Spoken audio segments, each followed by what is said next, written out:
Everyone, बहुत सारे लोगों को अब भी इतने साल बाद भी ये डाउट होता है कि अगर 1 को मैं 0 से डिवाइड करूं तो मेरा क्या आंसर आएगा, 1, 0, इंफिनिटी या अनडिफाइंड। अभी भी 99% लोग फेल हो जाते हैं इसका आंसर देने में। तो 1 को जब 0 से डिवाइड करते हैं तो क्या आंसर आता है, आइए हम देखते हैं। इसको समझने के पहले आपको एक छोटा सा कंसेप्ट समझना होगा, ध्यान से देखिए। अगर मैं 12 को 3 से डिवाइड करता हूं तो मेरा क्या आंसर आता है, 3 इसको डिवाइड कर देगा कितनी बार में, 4 बार। यस और नो? ओके। क्या इसी चीज को मैं अगर मैं 3 को उधर शिफ्ट करूं तो ये 3 into 4 हो जाएगा, यस और नो? इसका मतलब 3 में मैं किस नंबर का मल्टीप्लाई करूं, 3 में मैं किस नंबर का मल्टीप्लाई करूं जो मुझे 12 दे दे, तो 4 का करूंगा। 3 में मैं किसका मल्टीप्लाई कर दूं, ओके, जो मुझे 12 दे दे तो मैं 4 का करूंगा। अगर ये कंसेप्ट आपको क्लियर है तो अब आप इसका आंसर बहुत इजी दे देंगे। ओके, तो चलिए इसका आंसर निकालते हैं।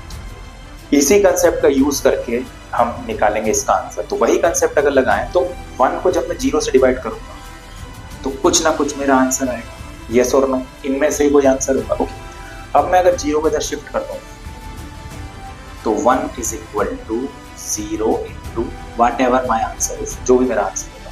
तो अब ध्यान से सुनिएगा, 0 में मैं किस नंबर का मल्टीप्लाई कर दूं, 0 में मैं किस नंबर का मल्टीप्लाई कर दूं जो 1 दे दूं। आपको पता है 0 में अगर किसी भी नंबर का मल्टीप्लाई करेंगे तो आंसर हमेशा 0 ही आता है, 1 तो कभी आएगा ही नहीं।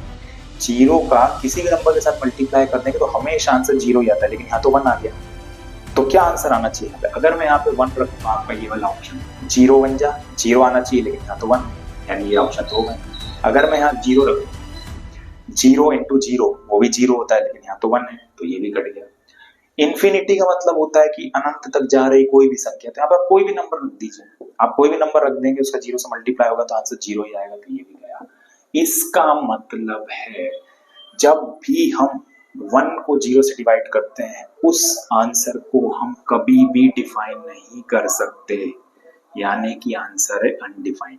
मैथमेटिक्स में ऐसा कोई नंबर ही नहीं बना है जिसका अगर मैं 0 से मल्टीप्लाई करूं तो वो मुझे 1 दे दे, ओके, क्योंकि 0 का किसी भी नंबर से मल्टीप्लाई 0 ही होता है। 1 आ रहा है मतलब इस टर्म को हम डिफाइन नहीं कर सकते। तो आज आई होप आपका कंफ्यूजन दूर हो गया होगा, यानी कि जो आंसर आएगा वो आएगा undefined. Undefined is the final answer. Okay, I hope आपको मजा आया होगा। इसी तरह की तमाम जानकारी के लिए जुड़ जाइए मेरे चैनल ऑनलाइन मैथ्स, जहां आप जानेंगे ऐसी बहुत सारी ट्रिक्स। Bye bye.